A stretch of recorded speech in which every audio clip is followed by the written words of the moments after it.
Welcome to Drink Beer, Think Beer, the podcast that gets to the bottom of every pint. I'm John Hall. We're talking about food science, quality control, and the relationship to beer with Eric Tennant, the founder and master brewer of Virginia's Benchtop Brewing. We'll get into it in a moment, but first, please go visit allaboutbeer.com.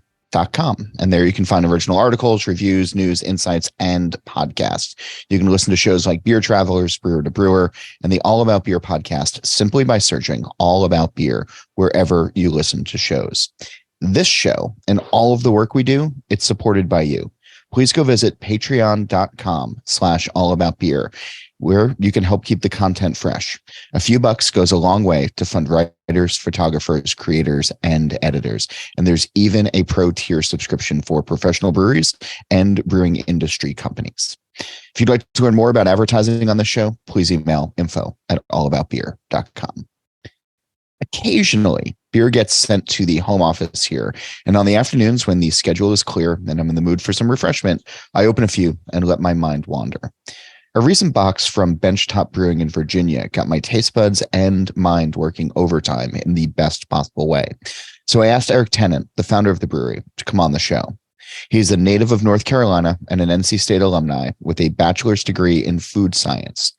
After 15 years in the food and beverage industry as an R&D scientist, where he created a U.S. patented process for a major food manufacturer, he decided he was going to go open up a brewery. During those years that he was working as a food scientist, he was focusing on quality control, process improvements, and consumer insights field. So when he did eventually leave the food industry, he was able to apply that technical skill and knowledge to producing delicious, innovative, and many times culinary-inspired beers. He spoke to me from Virginia. Here's our conversation. I always love talking with brewers that come from a proper scientific background. Because I think it adds a great deal to the thought process and then the final execution of the beers. I was reading on the website that in your bio saying that you spent years in the research, development, quality control, process improvement, and consumer insights field where you gained the experience needed to open a brewery. Can you unpack that? I mean, there's a lot there, but all of those things and reading all of those things, I was like, yeah, this makes sense drinking your beers. Yeah. So, and when we did the website, it was like, they asked me about the background. And so that was like the condensed version because, I could go on forever about like what it was, but I'll try to keep it somewhat concise, but still elaborate. So yeah, I have a bachelor's degree in food science, and I started in the food world, I guess, back in 2001. So I did many, different jobs throughout, but mostly it was in the world of innovation, product development, research and development. So like especially the last 10 years. So in most of that is, we would kind of determine where there's a gap in the marketplace where we think there's a consumer need that's not being met. And we would come up with a concept. We would test that concept with consumers and see, is this something you're likely to buy? Is it something that you are interested in? And then we would get, maybe we would have to fine tune that a little bit. And then I would start creating prototypes, and then we would send the prototype back and we would let them evaluate, during consumer learning tests, we would let them evaluate the prototype and score it on its own, but also score it against the initial concept. Does this deliver on what we said we were trying to do? And then, we may fine tune things along the way. And then from there, we just keep tweaking, and eventually I'm producing prototypes. Let's say I was in the fermented meat world. So I did a lot of work on pepperoni, and that's kind of where I learned a lot about fermentation, pepperoni, salami, those types of things.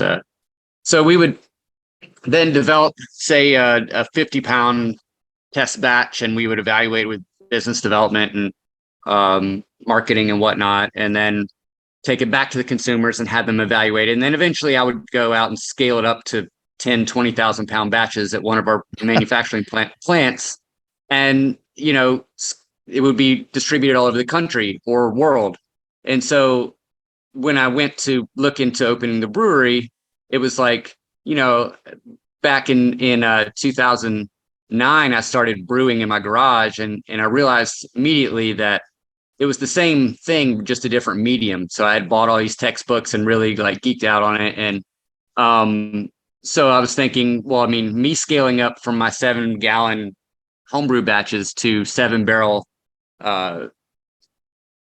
batches here at the brewery was really not intimidating for me. So that was kind of like that. That's how I had the confidence going in that we would be good at it. I find that scalability so fascinating. But that consumer preference part of it, of going out there and looking for what does the market need? Does it really need it? And then how would people want it? How have you applied that to the beers that you're now making? Are you trying to anticipate consumer needs in advance? Are you, like, I know you're spending a lot of time on lagers these days, and there's a big conversation in the craft space when it comes to lagers. But then there's also a huge conversation on, well, we need more beers with candy in them. Right. Where does that consumer element from your past come into your present? I mean, on the smallest scale, it's like when we first, so when we opened the brewery with the tasting room, my thought was, well, we used to pay all these thousands of dollars for consumer learning tests. Well, now I can make a 7-barrel batch and I can release it in the tasting room, and I can, talk to people. I can also, sales dollars speak, so if we have different variants of different beers, we can kind of see what people are interested in, which ones are worth keeping. And so it's a kind of a combination of seeing what, we'll brew a beer a couple times, usually on a 7-barrel batch for draft before we start scaling it to cans, especially in the beginning. Now we're a little more bold in that way, where we have a pretty good educated guess. And so we'll go with that. But it's a combination of seeing what people are interested in our tasting room, and then just always keeping my ears open to seeing what it seems that people are interested in. And so that was kind of like, what are the levers we can pull that make things appealing to people? Can you give an example of that? Like, I guess you can look at numbers wise, you can look at pints being passed across the bar, and I think anybody can sort of extrapolate that out over time. But what are some of those levers that you're pulling? What are some of the other traits that you've learned, or tricks that you've learned, or just insights to help give just maybe that next layer of context, or that next layer of like, oh wow, we might be onto something, or maybe now it's just time to cut this loose? Right. Yeah. So, I mean, there's been some beers that we've made where we thought we had done our homework on this, and we thought, like, this is definitely going to be what people want. And then, it and everyone, we all love it, whatever. And then we release it, and it's like, it doesn't sell as fast as I would have thought it would have, or vice versa. We'll have a beer where we're like, this is solid, but like, we don't think it's like lighting the world on fire, but then people like drink a whole lot of it. So it's like trying to kind of predict that a little bit. But, we've kind of seen that with, in the IPA realm, where early on we were trying to make IPAs one way, and maybe you're trying to make them hazier and juicier, and these things that people are interested in. But our flagship one is not that. It's much more of like it's a hazy IPA that finishes dry and more a little bit bitter. Mm-hmm. And so we kind of found that like that was a thing that was more appealing to people than we thought. We just thought this is just something we like to do. So we've kind of dug in on more variants of that style of beer versus ones that you would perceivably think that people would be more interested in just based on what everyone else is doing. I keep in the back of my mind, I keep going back to this pepperoni thing, right? And I was thinking about the last time I was walking through a grocery store, and you get to the preserved meats aisle, and there are all different flavors that exist out there. And I guess if you you can have the extra spicy or the teriyaki or whatever it's going to be, that maybe move the needle for a little bit. And then I started thinking about, in the beer world for a long time, the conversation was always what's new, what's rare, what's local. But the new thing was killing beer for a while, where consumers were and drinkers were so trained to walk in and expect something unexpected or expect something that they had never seen before. And brewers were getting burnt out on that. Right.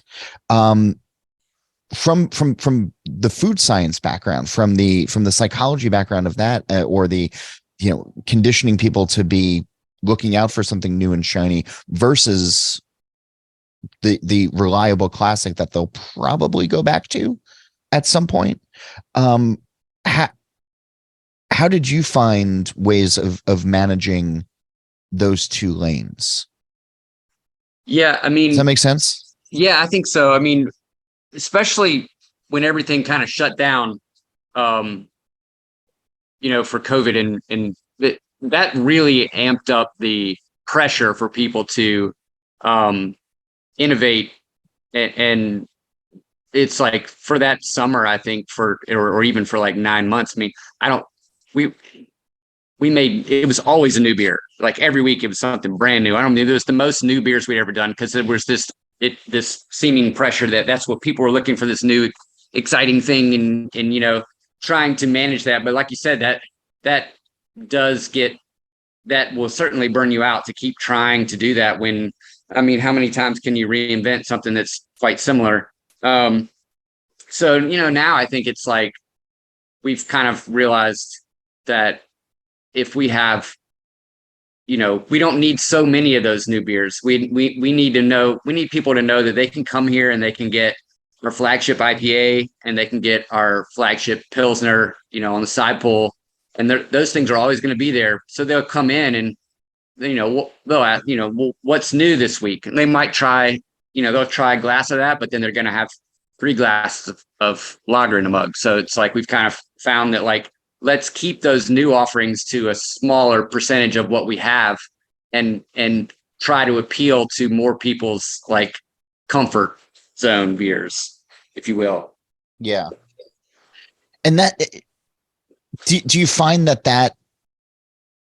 that's the right balance, I guess? Yeah. I mean, I don't know. I think so. I mean, I think at some point it's like when people have too many choices, it becomes overwhelming also. It's like we have 14 taps, and if like 12 of them are different than they were a month ago, that becomes a little bit, not only a little bit intimidating for people, but then you do have a large segment of the population that, likes familiar and comfortable. And so it's like, if they found something they really like, and they don't know that they can come back and get it, then they're not too happy about that. It's like, but we have that occasionally with beers that are new, or beers that rotate that are quite popular, and people come back, well, I don't understand why you don't have this on tap now. We're like, well, we can't have all of them on tap all the time. So, it's a balancing act.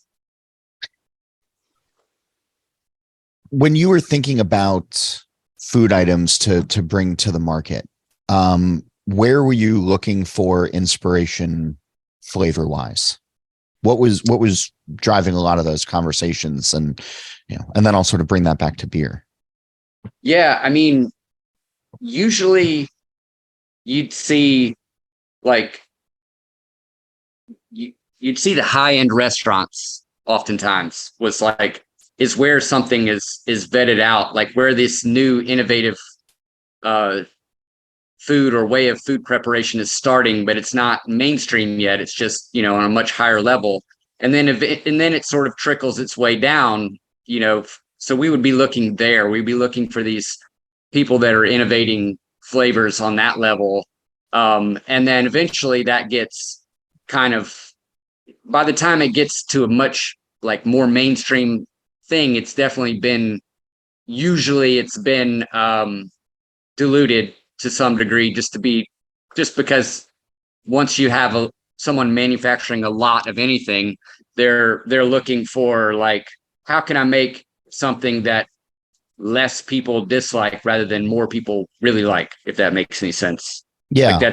that's what's driving those decisions. It's like being conservative. So we would look there, what's the next gochujang, that kind of thing, and try to figure out how can we apply that to something we're making that we're selling to Walmart.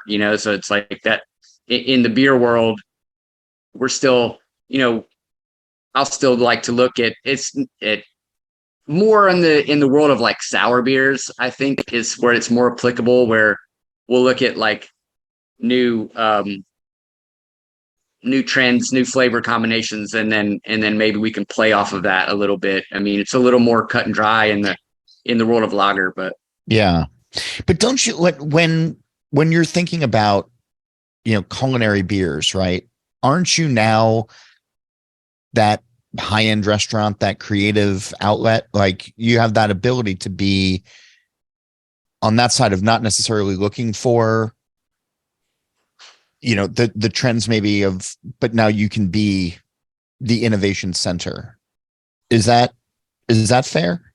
yeah, I mean, that would be ideal, and that would be the aspiration. Yeah, for sure. That's where, and I feel like, in our local market, that we have earned, we have our customers trust in that way, where we will come out with some things, and they just, it might sound like an odd combination, but there's a trust there that like, well, we wouldn't put it out to you if we didn't. It may not be something that everyone loves, but it is what we said it is.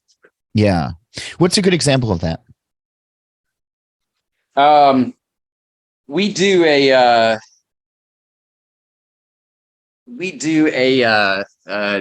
goza here that's called quick pickle. It's carrots and cucumbers, and it's kind of bizarre. Huh. It's based off of like the quick pickling culinary technique, not pickles. Right. So that was the big confusion early on. We released it. People were like, well, I don't want a pickle beer. It's like, well, just give it a chance. It's like fresh cucumber and, some sweetness and earthiness from the carrots, and it's a sour beer, and it works. And, so people, as soon as they tasted it, they're like, wow, this is like the most refreshing summer beer, but it took a minute for them to buy into that.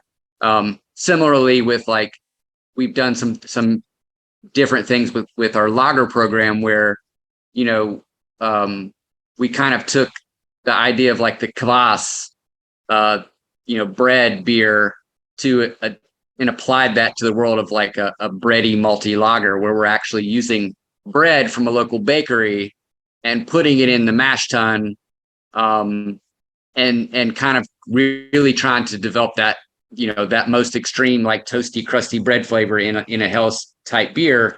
So we're kind of trying to appeal to the people that are looking for a more traditional type lager, but also people that are looking for something that's different and innovative. I dig that. Um, how I want to sort of dial in on that a little bit. Seasonality. How important has that been for the brewery? Like you're talking about, summer refreshing, and we're just at the beginning of the summer season now, as we're recording this. How important is it that the beers match the season in your mind? I think there's really only a handful of them that are really subjected to that. Um, our Kolsch doesn't do so great in the wintertime. Some of these beers, like I was saying, like the culinary inspired beers, well, those are only using ingredients that are available in that season. So they're Mhm. just, that's where they're segmented. But like, the whole like dark beer season thing, like that, I feel like that has largely gone away. There's a lot of people that, we have guys that come in every Friday, and we have a porter called Walter's Brunch, and it's coffee, chocolate, maple. And it's only about 7%. So it's not a huge beer, but it's still like, when it's 95 degrees outside, it's not really what I want. Um, but that's what they want every Friday. That's the beer. And so it's like it, and we've kind of seen like the same thing with some of the dark lagers and whatnot, where people drink them all year round, and people drink our Pilsner all year round. So, but there are a few styles that we're like, yeah, we're pretty bold to brew like a lot of Kolsch in January, so. Yeah. Um, let's talk about your lager program. Because I know you're doing some cool things with it, and you're thinking about it from, I guess, both the traditional but also an analytical and innovative way. I like that Kvass thread that you started. Where do you see the innovation in lagers right now, or where would you like to see it go? I think for lager, a lot of it's going to be more process driven, I feel. In people really kind of trying to evaluate, because you see, we've started doing more like decoction mashing and things like that. And, Mhm. and originally, coming from a scientist perspective, I was like, why would I do that? Like, I have a mash tun with steam jackets that's perfectly acceptable, and I can hit all the steps that will activate all the enzymes I want. So why try that stuff like that? But I think it's like people evaluating like which parts of old world tradition, really deliver things that you can't otherwise get, and which parts of them are just, well, we just did it that way because that's the way we had to do it. Yeah. So it's like, I think it's kind of deciphering that. And one of the things that's been really exciting to me of late is the craft maltsters that are kind of really dialing in, like trying to bring back some of the old world varieties and things, and so we can kind of recreate some of those beers, a different spin on them now. Yeah. What have you been tasting from some of the craft maltsters that is moving that inspiration needle for you? Well, last year was the Edelweiss malt that we got from Sugar Creek. That, Yep. we saw a handful of breweries playing with it, and we're like, oh, that's kind of cool. But I had never done any decoction brewing here, but I'd always kind of considered it. So we just figured, well, we're just gonna get some, and then we're gonna be committed. And so that's what we did, and we were like, okay, we're gonna figure out how to do this, and I talked to some friends in the industry about different ways of doing it. We talked to Todd, and he had his super, like his method is pretty intense. We're like, well, how can we do it? Is that Todd DiMatteo? Yes, yeah. Okay. And I got some insights from him and some other people, and we kind of settled on a way that made sense for us, because we have a 2-vessel brew house, and I mean, we're not set up to do that way, but we figured out a way. We've been able to do it in a way that's not incredibly painful. So we basically, we got these under modified malts in, and the first time we did it, we hit the numbers pretty much on the head the first time. It was a long day, but now we've gotten a little more efficient with it. But we figured out right away that like some of those beers were just hitting different. They were dropping bright faster.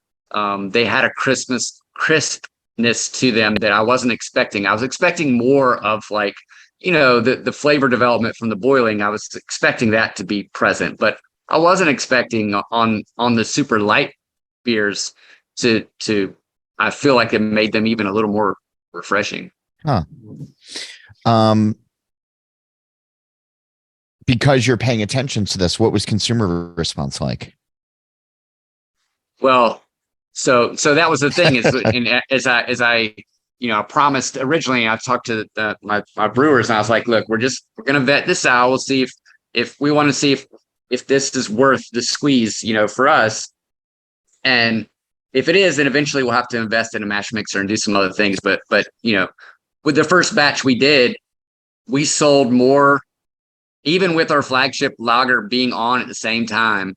We sold that entire batch in like 10 days with no distribution, just to the tasting room. And it was by far the fastest we've sold any lager. Wow. And I was like, I mean, we did some pretty cool things with the branding on it that probably helped too. But I do feel that it was the beer, and so like right away we're like, all right, well, this is the way for us now. So we're doing all of them in a similar, we've kind of tweaked them along the way, but it made sense. Yeah. And it continues to perform in the way that you want it to? Absolutely. Yeah. Yeah. I mean, I had always like shied away from making like amber, like red type lagers, mostly because I don't really like sweet things. I like bitter things, and so I like a dark Tamave or a Schwartz or something, and I like crispy pilsners. But in between, I was always like caramel malt. It's not really my thing. But we made one that I felt we added a little bit of like chocolate malt, a little bit of roast to it to kind of balance out the sweetness, and still kept it like rich but fairly dry. And it sold way better than I thought it would. I mean, I was blown away at how quickly and we've already made another batch of it because we've just found that like we just kind of dug in on, well, Pilsner sells better than non-Pilsner lager, right? And I was kind of wrong about that. It's like having that differential, that different beer in the mix is certainly, people are excited about it. That's real. I mean, are you continuously surprised by what people are going for? Yeah, I would say that I am. Because even going back to your, like food science days as well, like I imagine that there's certain things that you put the time and the research into, and you're like, okay, this will probably do well, and then either it takes off or it just kind of sits there. Yeah. I mean, in the world of food innovation, a lot of times it was like if you didn't have the right marketing behind it, it's like if you do something that's truly innovative, then oftentimes people aren't really ready for it until they're educated about what you're trying to do. So it's like there's a lot of marketing spend to make that work. And I don't think in the beer world that's quite the same, but there are some parallels, I think.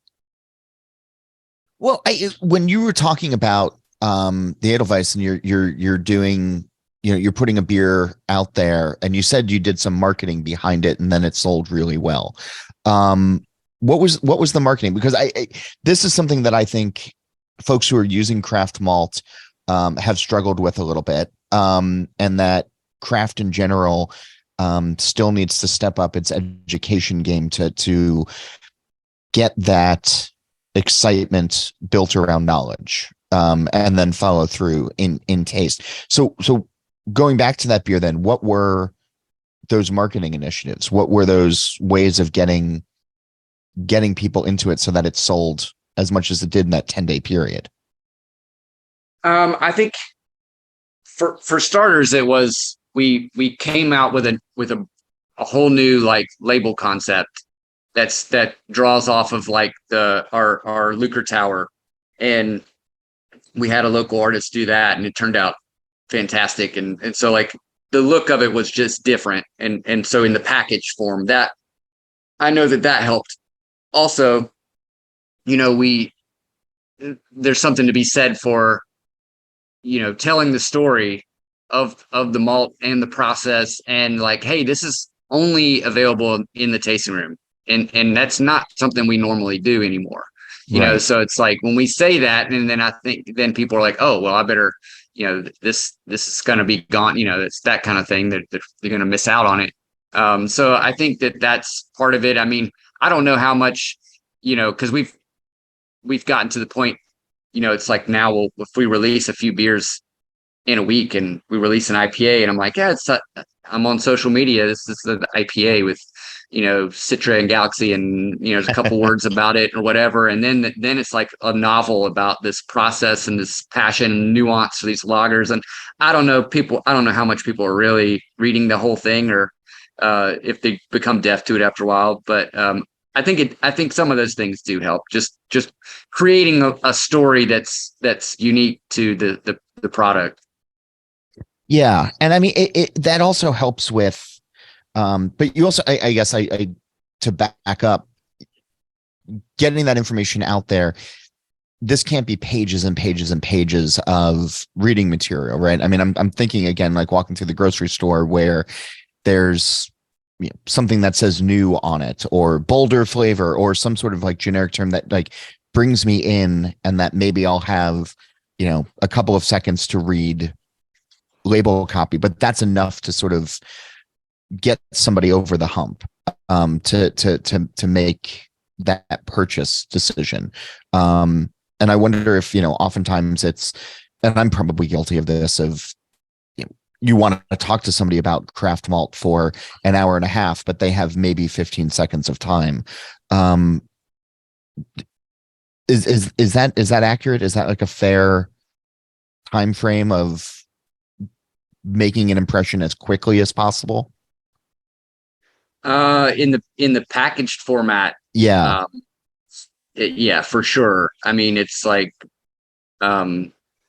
people do a lot of walking by, like window shopping, if you will, and that was some of the feedback we got early on. All of our labels were very simple, very clean. It was a different variation of our main logo, and that worked well for a while. But that was the feedback we were getting was, people at a glance, people like, oh, I've had that before. I'm like, well, it's different. It's a different color, but now we've found more value in creating those distinctly different brands from an appearance standpoint, where it's like people see it and like, oh, that's something different, and so it helps to sell it, at least get it in their hand, the first time. Yeah. So where's your current interest with your lager program? Where's that hopefully leading you and the brewing team right now? Yeah, so we've kind of started, a couple years ago, we really delved into foeder lager. And so we installed two 13-barrel horizontal foeders with cooling plates in them. And because I was just kind of fascinated with the idea of like taking the old world, cellared in wood lager idea and spinning that forward to utilizing new technology. And so like that's now the oak that we use. I mean, it's fairly neutral. So it's really just adding nuance to it, a little bit up to the mouthfeel. I think there's not a whole lot of oak flavor anymore, but I still think it's worthwhile because it does add a little bit of richness to the beer.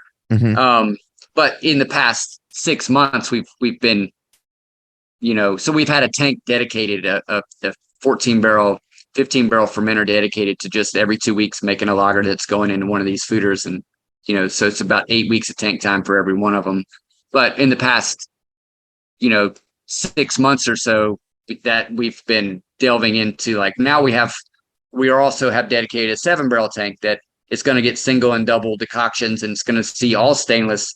And so we've really been kind of exploring that and then doing a mixture of that and doing some side by side same versions in oak and really kind of trying to figure out which one we like the most.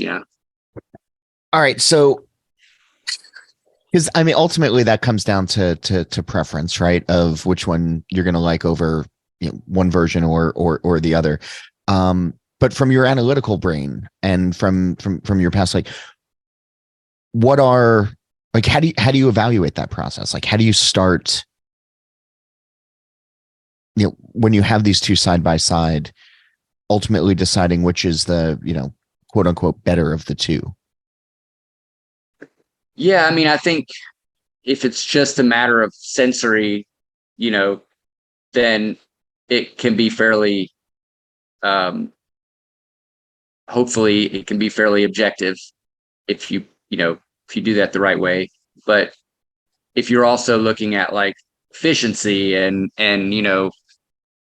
all those things, then those factor in also. It's like the maintenance of the wood and all these things. It's like, can we make it, if we do it in all stainless, is it, are we, what are we feel like we're losing, and how do we want to, which one do we really want to uh hitch to? Or I mean, I'm in an ideal scenario, they both have value in different ways. So like we'll just have, we'll split these brands off into different directions, and then hopefully that's something that people will be drawn to for each for its own merit. I like that. Um, when you're thinking about then diversity of the beers on offer, right? You're talking about 14 taps earlier. Have you found a balance of what's on offer that works for both the people walking through your door, but also for the brewery itself?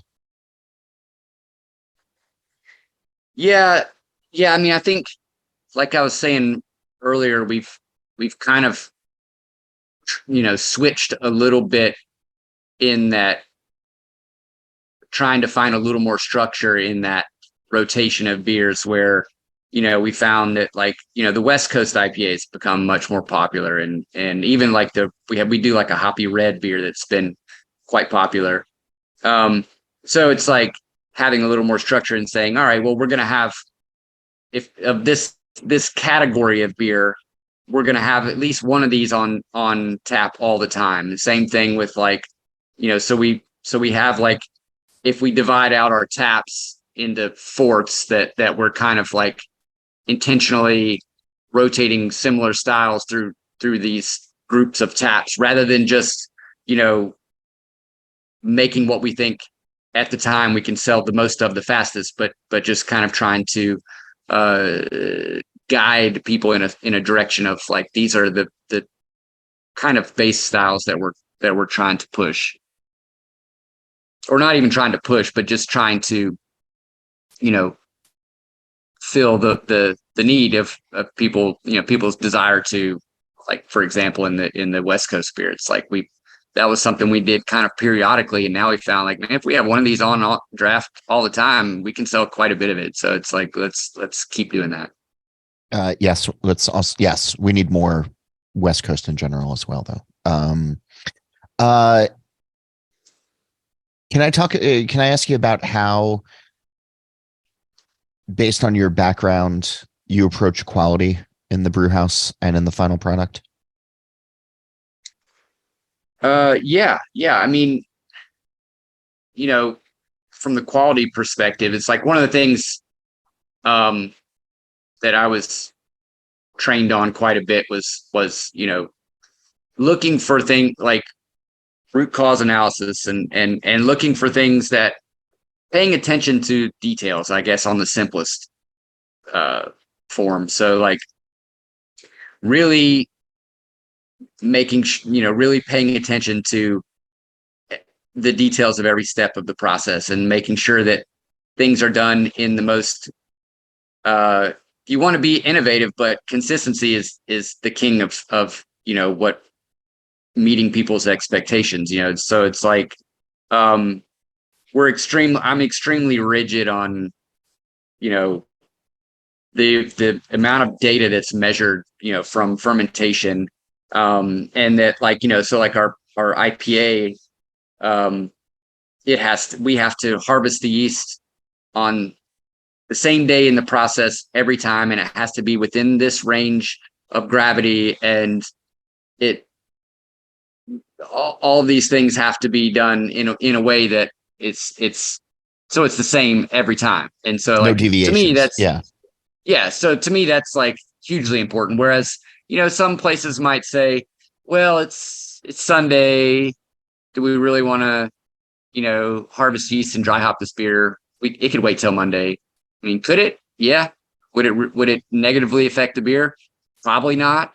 But I know that we have a way that's a proven, that's kind of in going back to the food quality training was kind of like people would say, well, I didn't do it the way you told me to, and it turned out fine. I said, well, that might be true 8 times out of 10, but those 2 times are going to be pretty bad. So like, why not control everything you can control? Because there's always going to be variables that you can't. And so that's been my mantra here, is like, everything we do everything we can to make the beer better, and everything we can control, we do control. Because otherwise, there's always going to be those things that are unexpected,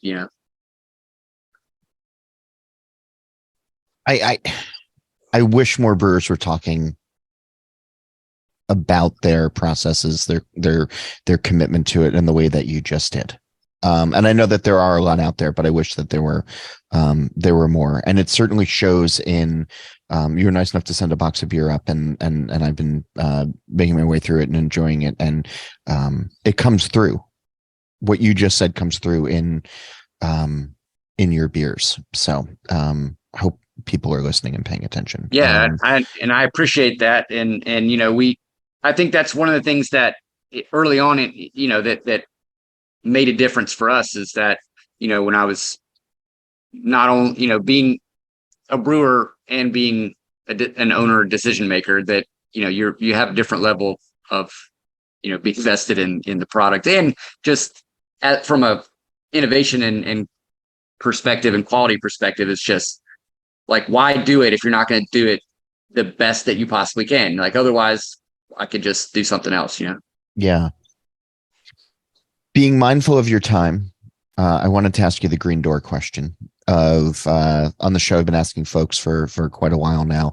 The premise being, the television show The Good Place and the final season introduces the concept of the green door, where the characters can walk through and be wherever they want, doing whatever they want. And so if we had a green door on our plane of existence, and this conversation ended, and you could walk through it and be in any pub or any brewery anywhere in the world, where would you want to go? Who would you want to be with? And what would you like to be drinking? Oh, well, I think I would probably go back to Prague. My experience there was inspirational, to say the least. Going to there was a pub there, Local, I think is what it was called.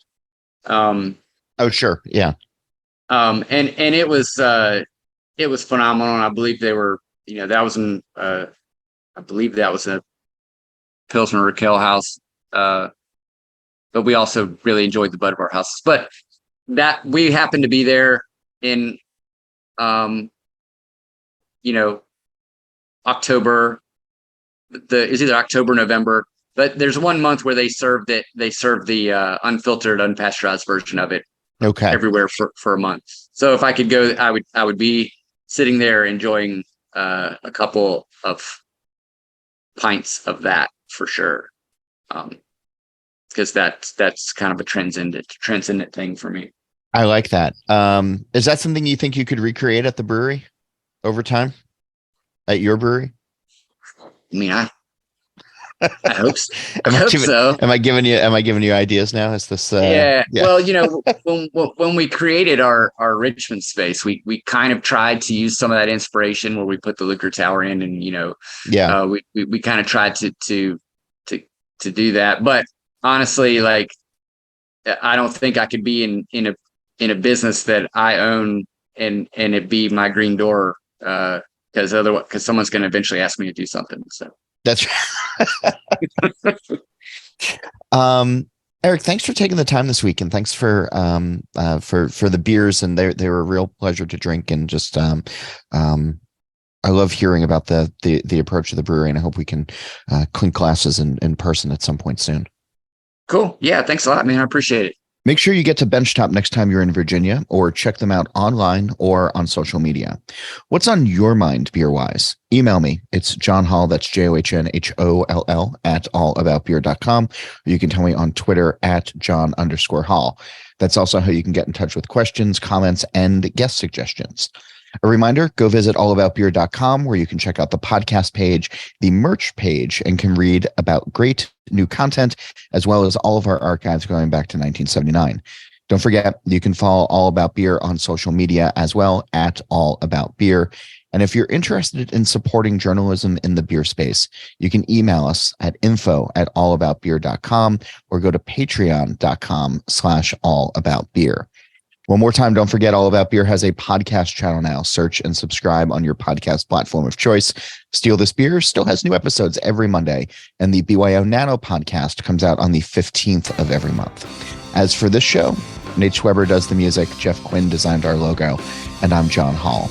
New episodes release every Wednesday, and that's when I'm going to be back again to drink beer and to think beer.